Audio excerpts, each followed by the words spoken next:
in Washington. Good evening from the White House, where today President Reagan had a conversation with the anchors from NBC, ABC, CBS, and CNN about the prospects for his summit meeting next week with Mikhail Gorbachev and the chances that President Reagan will go to Moscow next summer. Our discussion took place in the Oval Office. Mr. President, by the luck of the draw, I have the first question this evening. Next week, Mikhail Gorbachev will be in Washington. The two of you are expected to sign an agreement for the elimination of all medium-range nuclear missiles in the world, even though this week you're accusing the Soviets of violating the anti-ballistic missile treaty, and even though a lot of people say that that will leave the Soviets in a superior position in Europe because they have more men, more tanks, more helicopters. Now, if this were another president making this deal, wouldn't the old Ronald Reagan be the first to speak out against it? No, because I think this deal is different than anything that's ever been attempted before in arms negotiations between our two countries. For one thing, this is the first Russian leader, or Soviet leader, I should say, that has ever expressed a willingness to eliminate weapons they already have. But as to whether this changes the military balance, you're absolutely right that in conventional weapons, tanks, artillery, and so forth, the Soviet Union does have a tremendous advantage over the NATO countries and over the United States as a member of NATO. But there are still thousands and thousands of nuclear weapons, tactical weapons, battlefield weapons that can be fired from artillery and so forth that still exist. These weapons that are disappearing were weapons that if the Soviet Union used them, they wouldn't be hitting military targets. They would be hitting the capital cities of all of Europe. And if it comes to the point of us negotiating, as I hope it does, one day on those battlefield tactical weapons, then conventional weapons must be negotiated as well. There would be no point then in removing those weapons which now do give us a balance and counter their conventional superiority, and leaving them then with that other superiority. Both would have to be, well, one eliminated and the other brought down to parity. And we're not anywhere near facing those yet. We're facing the terror weapons. First, these that we want to eliminate totally, and that I asked for that in 1981. And the next step, the so-called START agreement, where we are talking of starting with eliminating 50% of the intercontinental ballistic missiles. Those are the destabilizing weapons that bring terror to the world. Those are the weapons that threaten us with mutual destruction if they're ever loosed. Someone pushes a button and within 30 minutes there is devastation and horror in our country, or if we've done it to them in their country. And that would be the next step. Mr. President, on this treaty, you've not even signed on the dotted line. And yet, 5 of the Republican presidential candidates have deserted you. The conservatives, the right wing of your party, are after your scalp. My question is, if you were not a lame duck president, would this INF treaty sail through the Senate? Well, I hope it's going to sail through anyway. I think that the objections that we're hearing, and yes, from some of our own, you might say, allies and own forces, they're based on a lack of knowledge as to what this treaty contains, and particularly are they ignorant of the advances that have been made in verification. No treaty before has ever been based on as much verification and on-site inspection and so forth as this one. This is what has been holding it up for so long until we finally got over that hurdle. And I think that this thing hinges something on the first question also, that they think that somehow this is leaving the Soviet Union with its superiority in conventional weapons, and I've just explained that it isn't. But also I think we have to look at the very fact that we have obtained, apparently, their agreement to a treaty in which they're destroying 4 times as many nuclear missiles or warheads as we are. Mr. President, Winston Churchill once said that trying to maintain a good relationship with a communist was not unlike trying to woo a crocodile. That when it opened its mouth, you never could be quite certain whether it was trying to smile or eat you up. Now, Americans respect you, love you, and are pulling for you, but they're concerned that perhaps you are going to, or already have, allowed Gorbachev to eat you and us up. We have a new CBS News New York Times poll out tonight, and it indicates that the majority of those polled, 45%, largest number, are convinced that you'll make too many compromises to Gorbachev. Now, the question is, what assurances can you give? How can you convince Americans that you have the command of the kind of complex information that's necessary here, not to have this young, energetic, intelligent, tough Marxist-Leninist eat you and us up? Well, I haven't changed from the time when I made a speech about an evil empire. And I think I could sum up my own position on this with the recitation of a very brief Russian proverb. Dovyai no provyai. It means trust, but verify. And there would be no way that I could sign a treaty just to be signing a treaty and with my fingers crossed that everything was all right. This is why it is hinged on arriving at solid verification measures and their agreement to them. And I think that in the past there has been a willingness on some to just look on the bright side and accept a treaty so that they could say, look, we've signed a treaty, whether the treaty worked or whether it benefited us or not. And there's no way that I could do that. And I assure the people now that that will never happen. That's why I walked out of Reykjavik. In Reykjavik, we had come to an agreement on literally total nuclear disarmament, except that at the very last minute, they said it could only take place if we gave up SDI. And that's when I came home. Mr. President, point of information, this is not a follow-up, but did I understand you correctly to say that you have not changed your mind from the time you described the Soviet Union as the, quote, evil empire? The Soviet Union has, back through the years, made it plain and certainly declared, leader after leader has declared his pledge that they would observe the Marxian concept of expansionism, that the future lay in a one-world communist state. All right, we now have a leader that is apparently willing to say, or has never made that claim, but is willing to say that he's prepared to live with other philosophies in other countries. But again, they say that doesn't mean that we take his word for that and sign a treaty. He alone may not be able to deliver on something of that kind. We'll sign a treaty, as I've repeatedly said here, when we are sure that that treaty is as beneficial to us as it is to them. And I would like to call your attention to the fact that in 1981, when I proposed the zero option of these intermediate weapons, they indignantly walked out of the negotiations and said they wouldn't be back.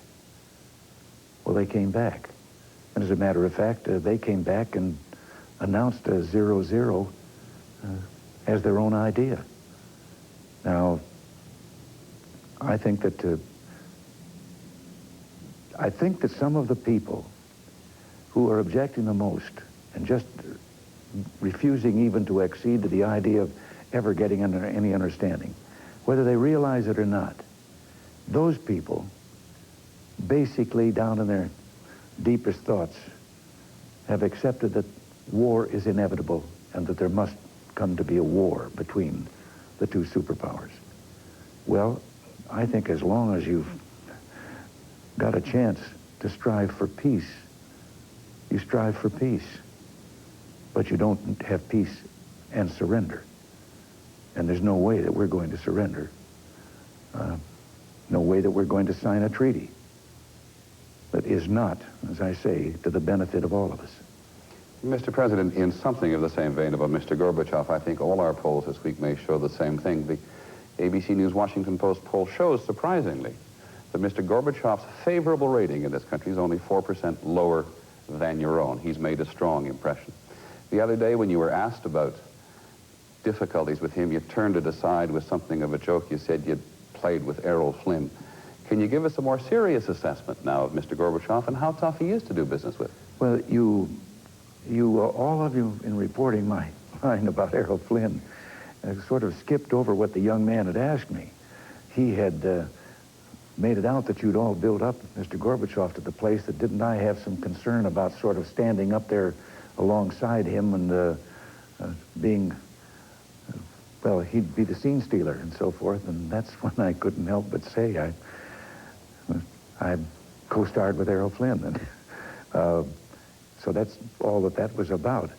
But with regard to those poll figures, in polls I have to say, you have to know what questions are asked and how they're being asked.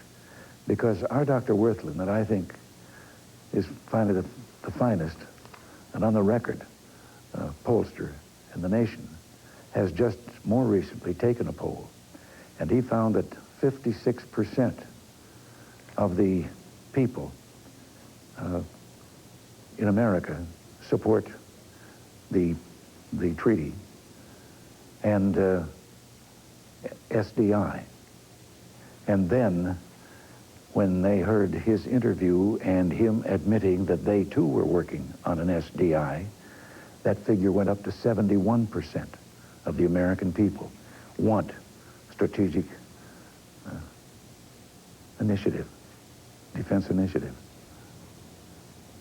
So, Mr. President, we learned again this week that Mikhail Gorbachev has a very hard-line view about human rights in his country and a very distorted view about the human rights equation in this country. Mm-hmm. He seems not to understand firsthand the depth of feeling in America and even in his own country about the need for people to have freedom to come and go as they please, to live in dignity. Could you not bring that feeling to him by inviting some refuseniks to the state dinner next week so that when he is your guest, he can meet them firsthand? Well, I'm sure that there are going to be a number of people at that dinner who have different views from him.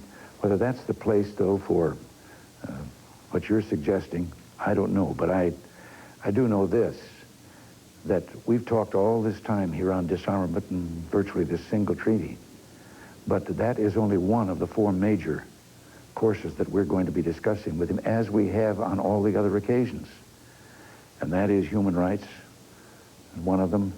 And we have made some headway. There has been an increase. A number of the so-called refuseniks who have been allowed to come to this country have been requests by us by name, in which we have named individuals that have come to our attention. And but we've got to go further, what you first suggested there.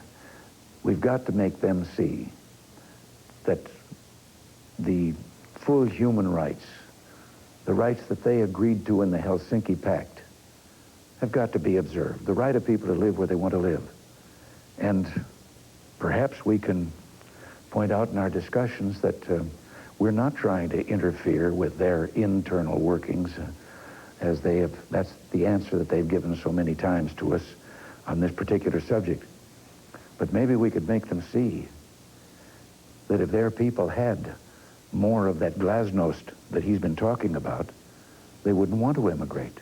I'm quite sure that there are people there who love their country, but it's the manner in which it is being run that makes them think they have to go someplace else. But what, for example, how much emigration on the basis of religious beliefs would there be if they would simply repeal the restrictions that they've imposed on various religions and admit that people can believe in God and worship God in their own way, whatever their denomination might be? And as a matter of fact, people who have been there and people who have a reason to know, not just tourists, have said that there is a growing desire on the part of the Soviet people for the right to worship. And maybe in all of our meetings, maybe we could help him understand that and help him get his glasnost. Part of the problem on human rights, it seems to a lot of people, is that we have no effective pressure on them, no linkage. And you have been talking here again today about the need to reduce long-range missiles by 50%. Plainly, Gorbachev is interested in that. If you can work out an accommodation on SDI, the Strategic Defense Initiative, and work your way toward a 50% reduction in long-range missiles, would you sign that if there were no measurable, significant progress as well in human rights by a set standard?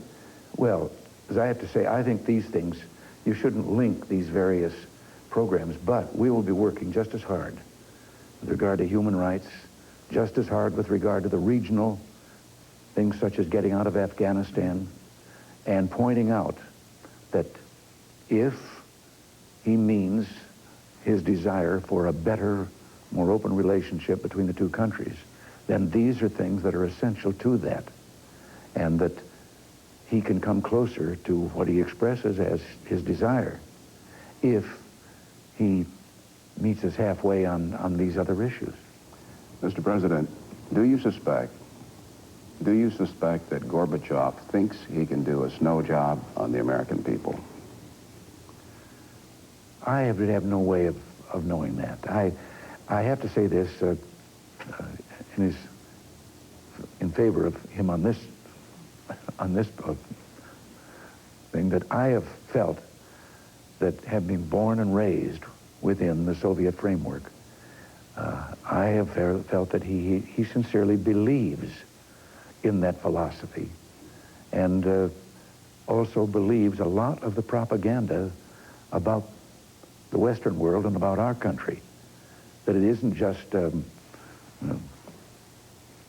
spouting off about shortcomings here in this country. He really believes them. That's why I am desirous of having him be able to come to our country. He has never been here before. To come to our country when it is not a summit, but when he would be free to see what there is to see in this country.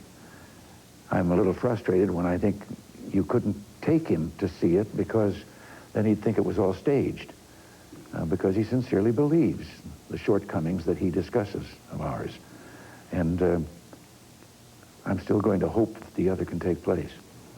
Because arms control is such a crucial part of your legacy, INF here in Washington, possibly, a START agreement in Moscow.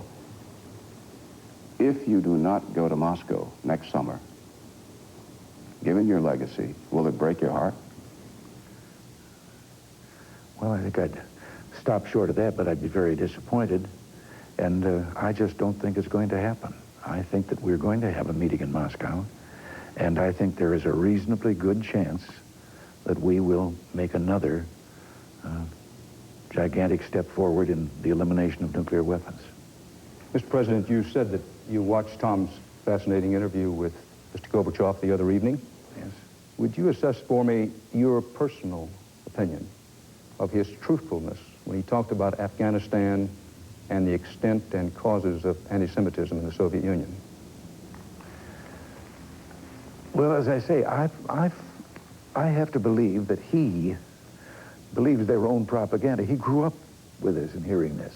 You believe that he believes that he has 115,000 troops in Afghanistan committing genocide almost daily simply because they were invited in there? Well, you must remember that there were other leaders under which this happened. He inherited that. And those leaders are the ones who had created the puppet government. Now, whether he knows that, to what extent they did that or not, I don't know. But I'm quite sure, on the other hand, that he feels comfortable with the idea that if they left Afghanistan, that there would be a government similar to the Eastern Bloc nations in Afghanistan, not necessarily a government that was chosen by the people of Afghanistan. Well, on our side, our job is to make him see that not only must their troops leave Afghanistan, but that the people of Afghanistan, just as the people of Nicaragua, must have the right to determine the government that they're going to have in those countries and not simply accept the present stooges for the communist world. There's a lot of talk, Mr. President, about you facilitating a Soviet withdrawal from Afghanistan. Would you, for example, make a commitment not to supply the anti-government forces for a year if the Soviets committed to get out of Afghanistan within that period of time? I don't think we could do anything of that kind because the puppet government that has been left there has a military. And it would be the same as what I'm arguing about with regard to the freedom fighters in Nicaragua. You can't suddenly disarm them and leave them prey to the other government. And this is P-R-E-Y, not P-R-A-Y. that they, no. The people of Afghanistan must be assured of the right of all of them to participate in establishing the government they want. And that requires more than just getting his forces out of there. But I think that, I think we have to look at one other thing here. You spoke of the need for pressure sometimes to get some of the things we want. The pressure on him is that, and on the Soviet Union is, that great military power in some almost 8 years has been unable to overpower the freedom fighters there. They're fighting on literally even terms, and it must be quite an embarrassment. Another question, sir, about withdrawal. You're very up about the INF agreement. You're optimistic about the possibility of getting a reduction in strategic nuclear weapons. The Soviets have talked a lot about reducing their conventional forces in Europe. Is it time to consider bringing some American troops home from Europe? Well, not at a time when we already are outweighed by the opposition. That would come as part of an agreement if you were coming down to parity so that there would not be anyone with a great superiority.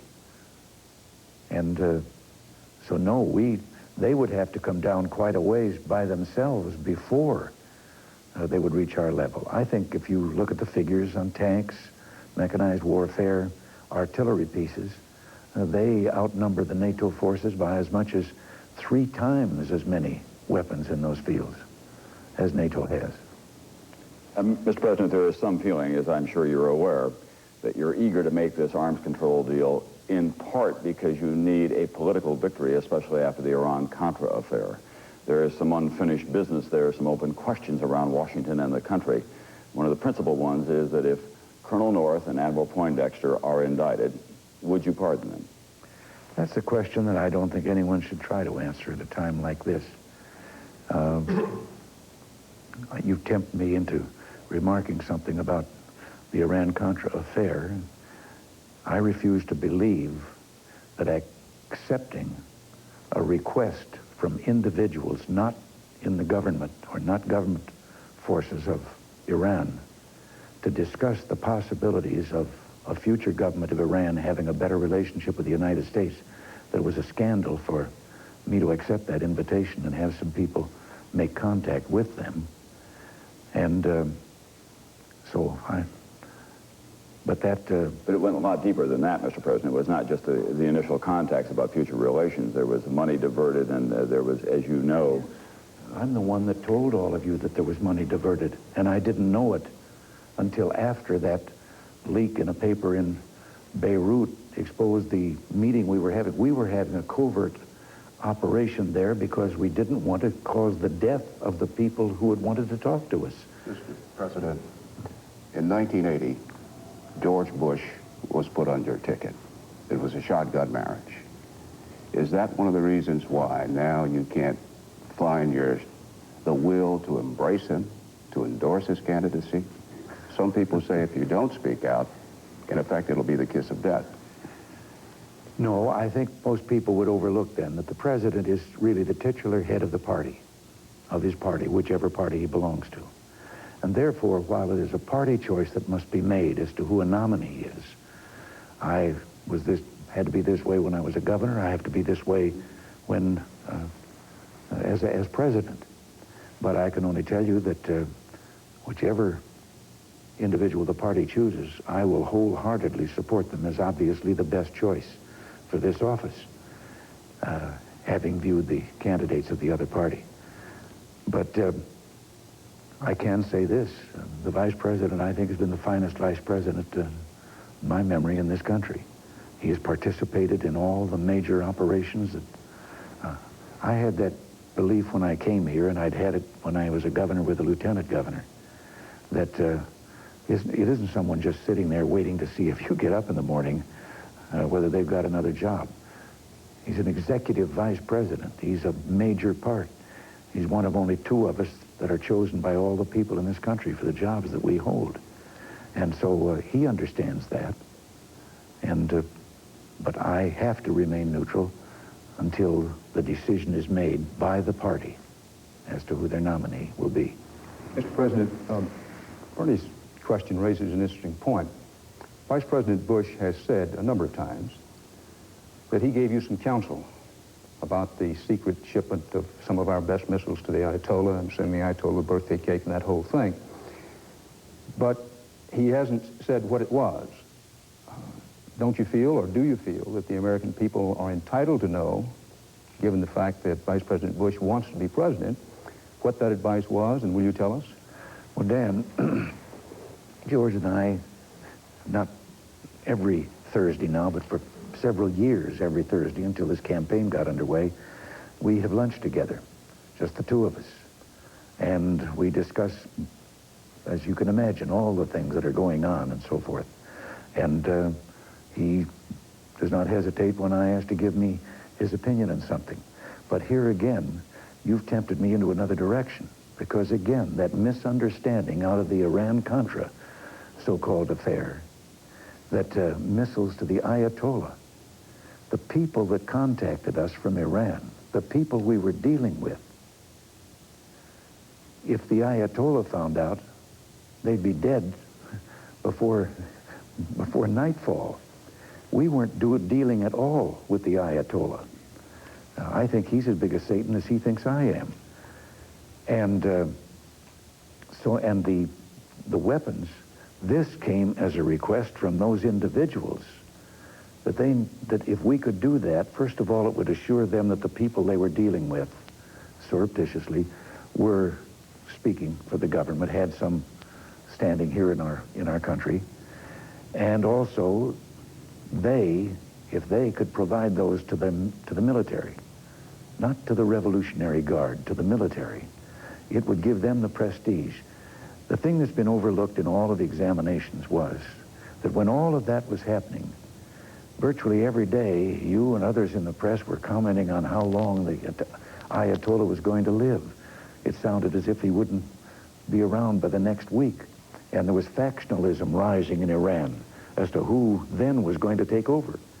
Well, this is what this operation was about. These people were an element that wanted to have the kind of government that we once were closely allied to in Iran.